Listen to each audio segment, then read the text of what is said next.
Olá, novamente seja bem-vindo ao programa Uma Só Banda. Hoje eu venho trazendo para vocês a quarta instrução por vídeo. De princípio eu gostaria de deixar bem claro, como eu sempre deixo, que eu sou apenas uma pessoa estudiosa quanto aos assuntos religiosos, mas é sempre importante que você pesquise, que você se aprofunde nos seus estudos, até para que você encontre a sua autoelucidação quanto aos pontos religiosos.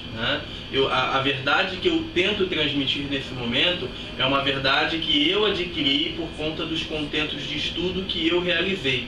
Não quer dizer que o que eu descobri, o que eu tomo como uma verdade, é a verdade absoluta. Aliás, não existe verdade absoluta. Sempre haverão vias de compreensão estabelecidas por vias de cognição, ou seja, a diversidade dos pensamentos entre pessoas enquanto a determinados assuntos, principalmente assuntos religiosos que dá muito pano para manga, sempre serão divergentes. Mesmo que você seja cristão e a outra pessoa também seja cristã, da mesma ramificação, vocês terão pontos divergentes, vocês podem ter certeza disso.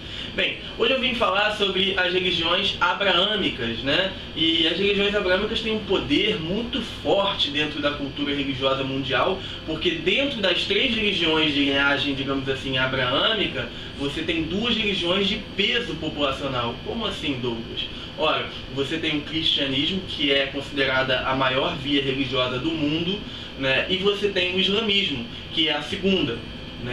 E além dessas duas, dentro da ramificação da linhagem de Abraão, você também tem o judaísmo, que na verdade é a primeira.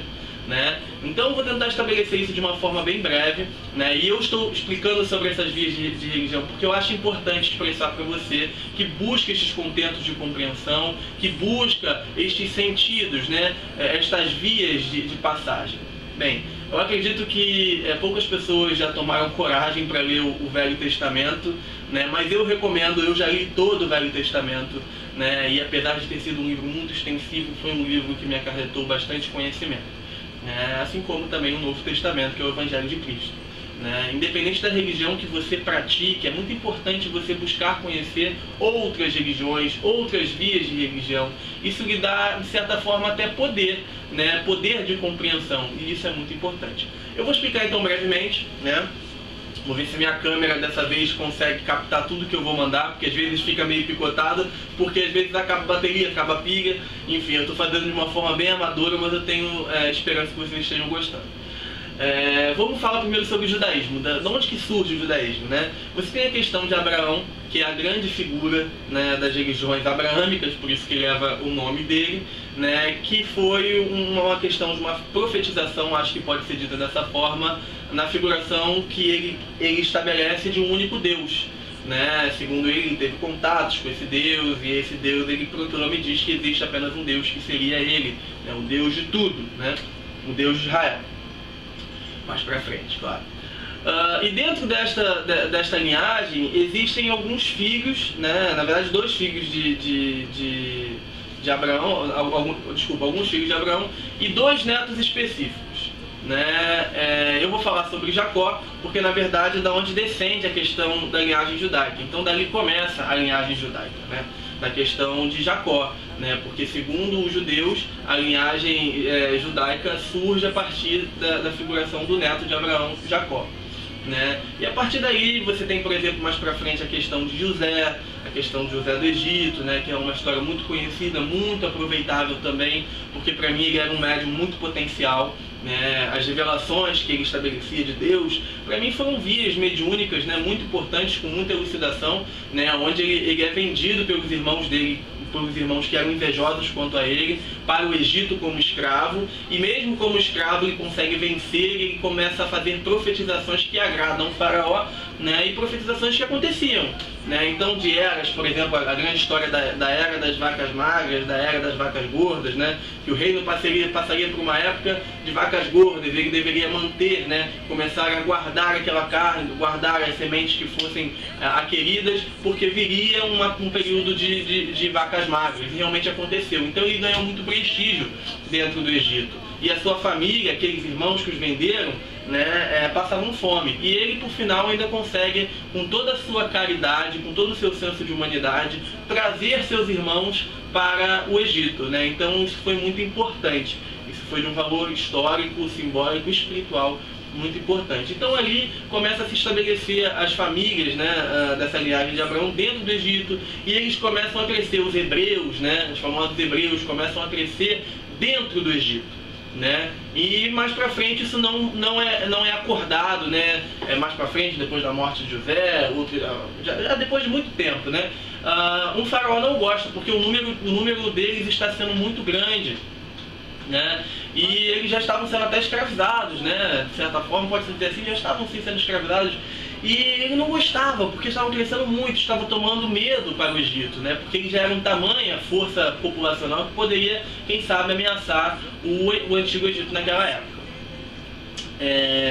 Nesse meio todo surge a figura que vocês também conhecem de Moisés, né, que foi o grande relacionado de Deus para os judeus até hoje em dia. Os judeus ainda acreditam na vinda do Messias, né? O Messias ainda não veio, porque eles não acreditam na figuração de Jesus como Messias. Então a figuração mais importante para os judeus até hoje é Moisés, né? E Moisés, aí tem aquela história que vocês já conhecem, né? Que foi achado no Rio Nilo, né? Foi tratado como um parente real, né? Juntamente de Ramsés, que se tornou faraó mais pra frente. Aí Moisés acaba tendo umas discussões, que ele fica perdido no deserto, ele encontra um povo, e o povo meio que, dentro desse povo, dentro desse contexto todo, ele consegue reavivar uma fé que na verdade ele nem tinha conhecido, né? Mas que estava dentro do sangue dele, digamos assim.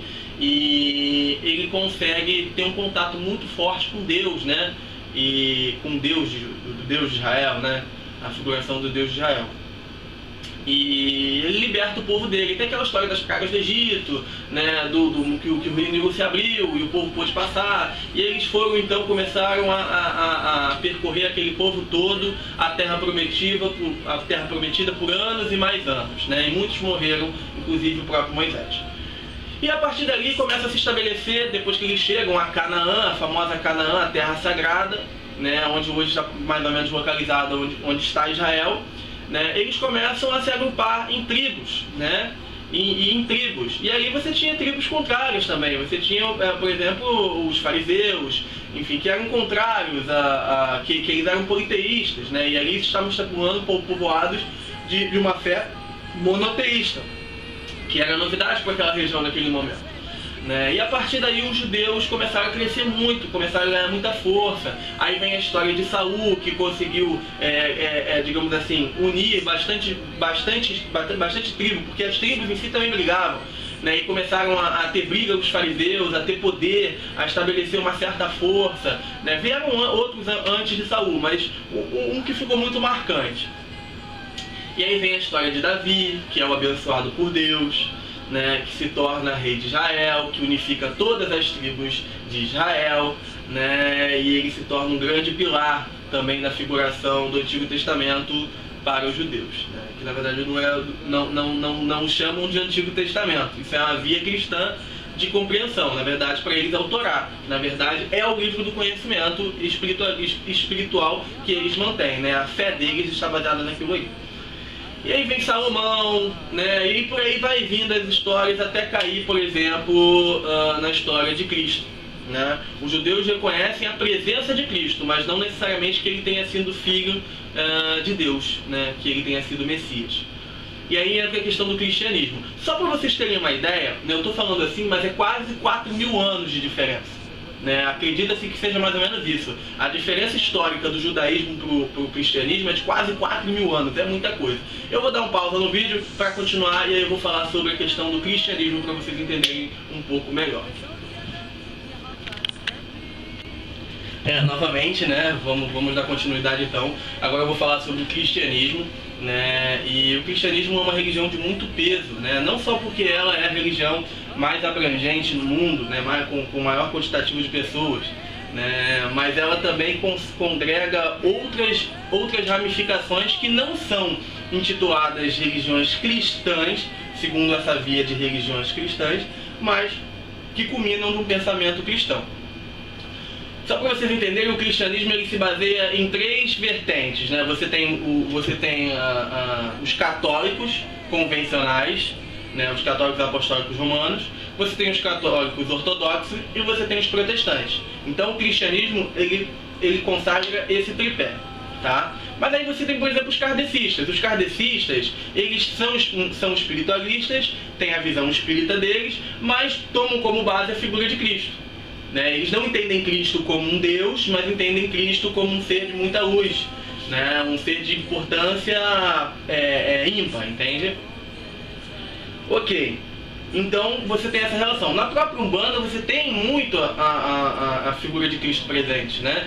Talvez porque nós mesmos também fomos uma colônia cristã, podemos dizer assim, né? Porque o Brasil foi colonizado por Portugal, e Portugal sempre foi um país muito católico, né? Fora a figuração dos jesuítas que vieram para cá, né? Historicamente falando, também aqui do Rio de Janeiro teve uma figuração muito forte dos batistas, enfim, e de outros. Então você tem um poder cristão, um pensamento estabelecido cristão muito forte aqui no Brasil, né? Então você sempre vai ter essa influência. Mas agora entender um pouco sobre a figura de Cristo, né? Qual a importância de Cristo? Bem, a figuração de Cristo ela é muito voltada para o auto-sacrifício, para o ideário do auto-sacrifício, para o ideário da caridade, para o ideário do perdão e da questão dos possíveis milagres. E isso é muito bonito, né? Das 3 religiões abraâmicas, eu sou muito claro em dizer que essa, sem dúvida, é a que mais me agrada, né? Não que as religiões estabeleceram dela, mas o pensamento de Cristo em si, né? Conta-se aquela história de que... eu não vou contar a história diretamente, porque eu acho que é desnecessário. Vocês conhecem a história de Cristo, da questão do seu nascimento na manjedoura, a questão dos 3 reis magos, né? A questão que Maria tinha recebido uma visita do arcanjo Gabriel, que falou que a figuração do Espírito Santo, enfim. Então isso eu acho que não tem necessidade. Então, quanto os seus milagres também são bem conhecidos. Mas é importante dizer que o cristianismo ele toma como livro base a Bíblia, como vocês também sabem, e a Bíblia em si, o Novo Testamento, o Evangelho de Cristo, ele tem uma relação, ele tem relacionado, pelo menos a convencional, por 3 pessoas, né? Por 3 apóstolos muito importantes, na verdade os 3 primeiros de Cristo, né? Que é Lucas, Mateus e Marcos. Então você tem essa relação muito importante, porque é a visão dos 3, né? Quem já leu o Novo Testamento, né, sabe do que eu estou falando. Você vai ler a visão dos 3, que são visões parecidas, mas que tem alguns pontos interessantes de divergência, porque são vias de compreensão diferentes. E aí existe uma coisa interessante que eu acho, porque ali já demonstra que a via de compreensão dos fatos vistos, ouvidos ou entendidos, sempre está relacionada à questão da cognição do ser humano, que é o que eu já tinha falado desde o início, né? Não existe uma verdade plena, existe uma verdade que é estabelecida na sua consciência, mas não quer dizer que essa seja a verdade do todo, não é verdade? Isso é uma visão minha, olha só, essa é uma visão minha.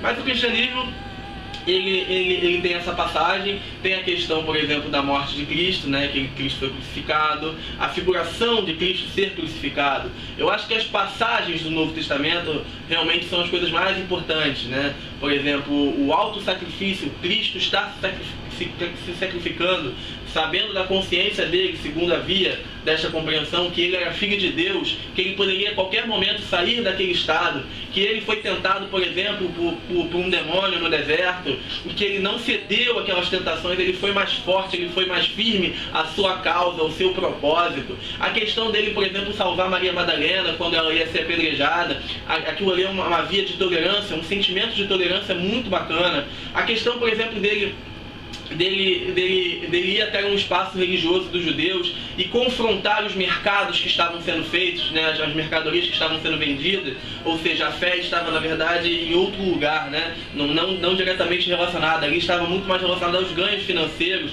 a questão da vaidade, do ego, e ele se revoltar com aquilo ali. Aquilo ali na verdade são vias muito importantes de simbolismo místico, né, de simbolismo religioso. Então eu acho que essas são as grandes lições de Cristo. E com certeza a mais importante foi mesmo o seu sacrifício, a questão da remissão de todos os pecados, né? A questão de que não haveria mais necessidade de qualquer tipo de sacrifício, porque Cristo já fora o grande sacrifício. Esse é o ideário cristão. Então Cristo já fora o grande sacrifício. E que todo aquele que for a Ele, né, estará indo ao Pai, segundo a via cristã. Então todos que forem a Ele, a questão dos seus pecados, a dizer os seus pecados, a confessar os seus pecados e se arrepender dos seus pecados, serão libertos. A questão do batismo, muito simbólico, muito utilizado pelas religiões politeístas também, é muito bom, bem claro dizer isso, que é um rito, a questão do batismo, o purificar o estado do espírito, uma nova fase. Então existem muitos simbolismos, mas eu acho que o mais importante realmente da questão do cristianismo é estabelecer o ideário de que o cristianismo surge desta linhagem, da linhagem abraâmica, segundo os contextos contentuais históricos, né? E a partir dali ela se estabelece como uma nova religião, né, divergente da questão do judaísmo, porque o judaísmo não aceita Jesus como a figuração do Messias. Perfeito? E aí você tem toda uma história, todo um enredo histórico, existem diversas opiniões, diversas visões, eu tenho a minha, não vou expô-la nesse vídeo, porque não é o propósito desse vídeo, é apenas exemplificar, que na verdade eu acho que o mais importante aqui é exemplificar a questão, os pontos positivos. Por exemplo, o judaísmo você tem um ponto cultural, o judaísmo é uma religião também muito forte, porque perdurou por muitos anos, por muitas dificuldades, por muitas divergências, né? Ela se perpetuou por quase 4.000 anos. Assim como a questão também do candomblé, das vias religiosas africanas, que até por mais tempo também conseguiram se consagrar, mas o judaísmo, eles tiveram uma união tão importante que eles conseguiram criar um Estado também. Né? Eles conseguiram fazer isso, eles conseguiram se unir para esse ponto. Então isso é muito importante, essa via de compreensão é muito interessante. Então qual é a base do judaísmo ali na questão? É uma questão histórico-cultural, religiosa. Né? É uma fé embasada numa questão cultural, é uma fé embasada numa questão histórica, é uma fé embasada numa questão tradicional. Ou seja, a tradição é uma coisa muito importante para o judeu. E eu acho que isso é uma coisa muito importante, muito interessante de ser até vista, pensada pelas outras religiões também, porque aquele que se perpetua a partir das suas tradições, por muito se faz, digamos, fortalecer as raízes daquela religião. E essa é a via que eu trago ao contento do judaísmo. E do cristianismo? No cristianismo eu trago a via, de ponto mais importante, a via exatamente do auto-sacrifício. Né? Que o auto-sacrifício, na verdade, quando às vezes nós nos sacrificamos por via de outros, quando nós evitamos brigar, mesmo que nós estejamos certos, quando nós, por exemplo, evitamos uma briga, uma discussão, quando nós, por exemplo, evitamos um problema, ajudamos alguém que às vezes nem mereça, segundo a nossa via de compreensão, mas nós ajudamos porque é importante ajudar, nós estamos passando a mensagem que Cristo, nós estamos transferindo a mensagem de Cristo para frente. E eu acho que este é o grande ideário cristão. Este é o grande ideário cristão. Ajudar a todos, amar a todos como a ti mesmo.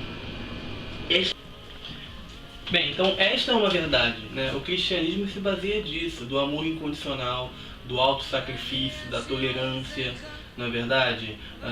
Do amor para com os outros e tudo que nos cerca. Então eu acho que essa é a grande mensagem de Cristo. E eu acho que existe um ato simbólico também muito importante, que é o momento da sua ressurreição, segundo a via cristã, que a primeira pessoa que o vê, né, é Maria Madalena. Ou seja, uma prostituta, né, que ele salvou, uma antiga prostituta que ele salvou. E eu acho que Jesus, nesse momento, por ter feito a aparição primeiramente para ela, ele manda uma outra mensagem simbólica muito importante, né, que na verdade o que mais importa é realmente o nosso coração, o que nós sentimos, o que nós fazemos, o que nós plantamos. E Maria Madalena vivia naquela vida porque assim a vida lhe coube, mas ela sempre teve um bom coração. Então eu acho que este momento realmente foi muito importante, este momento simbólico. E eu trago de conjunto, né, a mensagem do senhor João Caveira, uma entidade de Umbanda, que me mandou também uma mensagem, uma das 34 mensagens históricas é dele, e ele traz o sentido da morte, né, e ele diz a seguinte frase que eu acho muito interessante de expressar agora: só morre quem não ama. É bem simples, mas compreenda bem. Só morre quem não ama. Ou seja, quem ama sempre vive. Quem ama sempre está pleno. Independente das adversidades que o mundo às vezes nos impõe. Independente às vezes das pessoas falsas, das pessoas que nos tratam como algo inferior. Independente do que nós carregamos de peso. Aquele que ama, aquele que ajuda, aquele que favorece, que incrementa o mundo com valores de luz, estes sempre viverão, pois a estes cabe a vida eterna. Então esta é a grande mensagem que eu acho que eu encontrei, segundo a minha via de compreensão ao cristianismo. E por isso que eu digo que, apesar de não me considerar uma pessoa cristã, né, eu levo comigo, sem dúvida nenhuma, os exemplos de Cristo, né, que eu acho que são muito importantes. Para terminar as vias abraâmicas, né, vou falar de uma religião que surgiu praticamente depois de 500 anos do cristianismo, o islamismo. sim, o islamismo, dentre as três, é o mais recente, né? É a via mais nova, mais novata, digamos assim. E ela surge a partir do profeta Maomé, Mohammed, como as pessoas da religião costumam falar.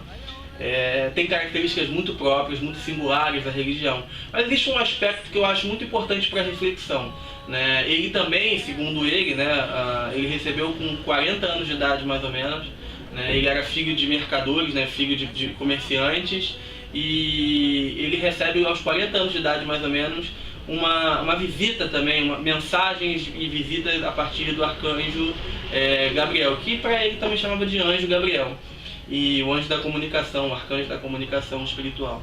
E ele traz para ele o sentido de que apenas existe um Deus, né, os sentidos que já existiam da fé abraâmica, e ele pega aquilo ali e transforma, né, e consegue convencer, por exemplo, tribos locais de onde ele estava, né, consegue converter, né, as pessoas que tinham um pensamento politeísta a um pensamento monoteísta.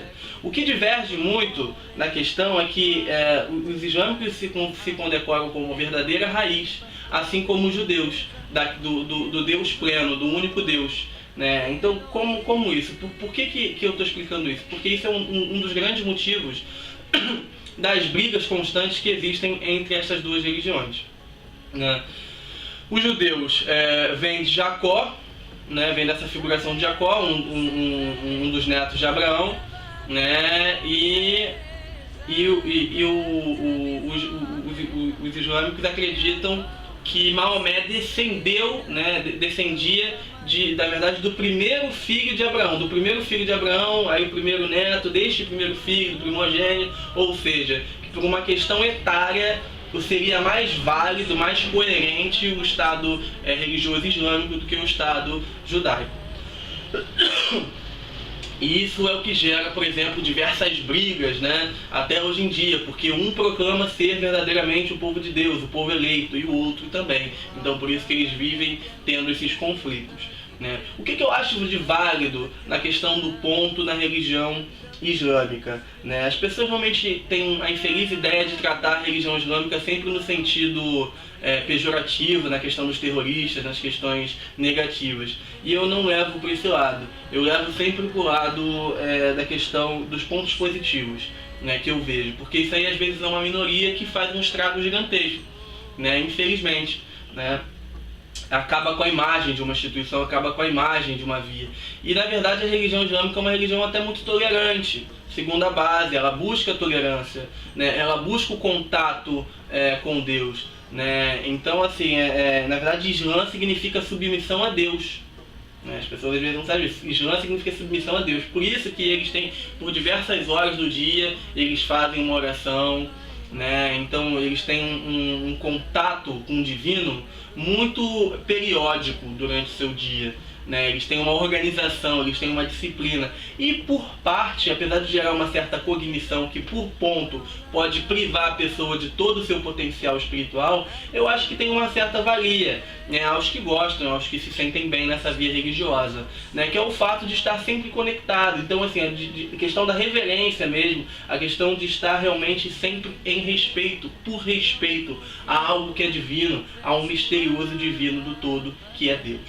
Né? Eu acho isso um ponto importante. Por exemplo, antes deles fazerem as orações, eles têm que lavar as mãos em sinal de respeito. Normalmente eles lavam os pés, eles lavam as narinas, os ouvidos, né? Por quê? Porque para que nada atrapalhe eles no momento da oração, nada coce, nada incomode, porque o momento que eles estão ali em sentido de Deus. Então existe um ponto válido a minha via de compreensão neste quesito, né? Dentre as três é que eu menos me identifico, mas eu respeito, né? E realmente deve ser respeitada, porque é uma religião muito grande em questão de número, em presença mundial. Eu digo que deve ser respeitada, não que deve ser concordada. Existe uma diferença em concordar e respeitar, né? Eu acho que todas as religiões devem ser respeitadas, né? Agora, se você vai concordar com A, B ou C, isso é uma escolha sempre sua. Você tem essa escolha, né? Mas o importante é, sem dúvida, respeitar. Bem, eu termino aqui a questão das religiões abraâmicas. Achei importante passar esta via para a via de contexto umbandista também. Por quê? Porque o nome do meu livro, assim como o nome do programa, é uma só banda, ou seja, só existe uma banda, que é a banda de Deus. Né? E dentro dessa banda de Deus, você imagina até mesmo o contexto de uma banda musical. Você tem a pessoa que, por exemplo, vai tocar a bateria, outro que vai estar na guitarra, outro que vai estar sendo vocalista, outro no baixo. Então cada via desta, nesse sentido, seria uma via religiosa. E por que não? E todos fazem um conjunto só, de uma única banda. Né? Então eu acho que esse é o contexto que eu sempre tento trazer. Né? E o importante, novamente reafirmo aqui, é respeitar, porque todos nós gostamos de ser respeitados, e respeitado em questão das nossas escolhas e das nossas vontades. Mas muitas vezes nós esquecemos de respeitar o próximo, de respeitar as vontades do próximo, de respeitar aquilo que talvez não concordemos, mas às vezes tomamos por desrespeito, e isso é um erro. Nós devemos respeitar as diferenças, nós devemos respeitar as diferenças religiosas, nós devemos respeitar as diferenças sexuais, nós devemos respeitar as diferenças sociais, porque todos nós fazemos parte da mesma conjuntura de Deus. Somos todos uma única banda, uma só banda. E esta é a mensagem que eu gostaria de lhes passar. No contexto geral, ainda reafirmo, Umbanda é tolerância, e o cristianismo em si também se baseia por esta verdade. Tão quanto a Umbanda é amor, assim como também o cristianismo se baseia por esta verdade. Existem pensamentos divergentes? Com certeza, existem, mas o todo do contexto, o princípio do ponto, é realmente o que eu compreendo como importante. Obrigado novamente pela sua atenção e que este livro lhe tenha servido de alguma valia. Namastê, fique com Deus.